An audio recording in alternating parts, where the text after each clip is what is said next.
राजस्थान के भिवाड़ी की ये घटना आपको बताते हैं। फैक्ट्री में विस्फोट हो गया, विस्फोट के साथ आग लग गई। इसमें 7 मजदूरों की जलकर मौत हो गई, जबकि कई लोग घायल हो गए हैं। इस खौफनाक मंजर और धमाके पर हमारी एक खास रिपोर्ट देखिए।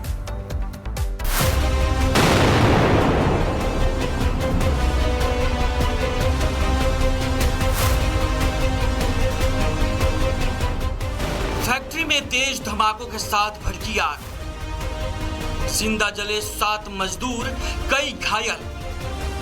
ये धमाके, ये ब्लास्ट भारत पाकिस्तान बॉर्डर पर नहीं बल्कि राजस्थान की एक फैक्ट्री में हुए हैं। ये गजा पर इजराइल की बमबारी की तस्वीरें नहीं है, ये राजस्थान में लापरवाही की तस्वीरें हैं, जहां अलवर जिले के भिवाड़ी में एक गारमेंट फैक्ट्री में अवैध पटाखे बनाए जा रहे थे।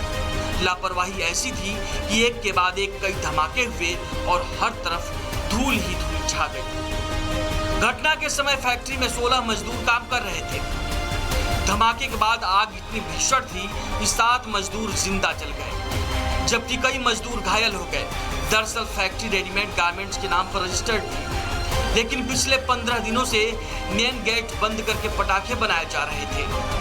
वहीं अब धमाके के बाद कंपनी का मालिक फरार है, जिसकी तलाश में पुलिस जुटी हुई है। 7 लोग अभी आइडेंटिफाइड हो चुके हैं, जिनकी डेड बॉडीज हमें मिली हैं और उनके नाम, पता और एड्रेस जो है वो तस्दीक कर लिए गए हैं। दूसरा, इसमें एफआईआर जो है वो परिजनों की तरफ से उन्होंने दी है। एप्लीकेशन कंप्लेंट जो है वो पुलिस के पास में आई है और अभी एफआईआर रजिस्ट्रेशन का प्रोसेस चल रहा है।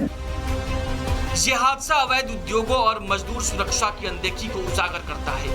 ये त्रासदी प्रवासी मजदूरों के जोखिम भरे जीवन की याद दिलाती है, लेकिन उससे भी बड़ा सवाल पुलिस प्रशासन पर है कि इतनी बड़ी फैक्ट्री में इस प्रकार का अवैध काम पुलिस की नाक के नीचे कैसे चल रहा था।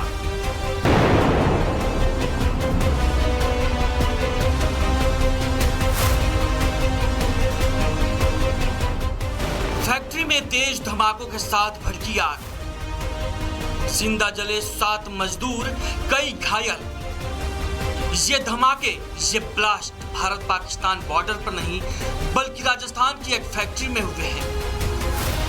ये गजा पर इजराइल की बमबारी की तस्वीरें नहीं है, ये राजस्थान में लापरवाही की तस्वीरें हैं, जहां अलवर जिले के भिवाड़ी में एक गारमेंट फैक्ट्री में अवैध पटाखे बनाए जा रहे थे। लापरवाही ऐसी थी कि एक के बाद एक कई धमाके हुए और हर तरफ धूल ही धूल छा गई। घटना के समय फैक्ट्री में 16 मजदूर काम कर रहे थे।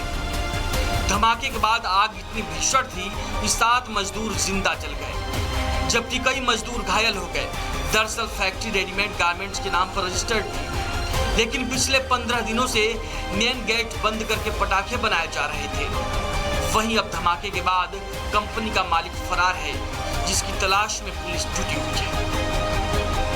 7 लोग अभी आइडेंटिफाइड हो चुके हैं, जिनकी डेड बॉडीज हमें मिली हैं और उनके नाम, पता और एड्रेस जो है वो तस्दीक कर लिए गए हैं। दूसरा, इसमें एफआईआर जो है वो परिजनों की तरफ से उन्होंने दी है। एप्लीकेशन कंप्लेंट जो है वो पुलिस के पास में आई है और अभी एफआईआर रजिस्ट्रेशन का प्रोसेस चल रहा है।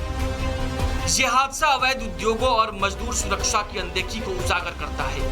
ये त्रासदी प्रवासी मजदूरों के जोखिम भरे जीवन की याद दिलाती है, लेकिन उससे भी बड़ा सवाल पुलिस प्रशासन पर है कि इतनी बड़ी फैक्ट्री में इस प्रकार का अवैध काम पुलिस की नाक के नीचे कैसे चल रहा था। Bureau report, Republic Bharat.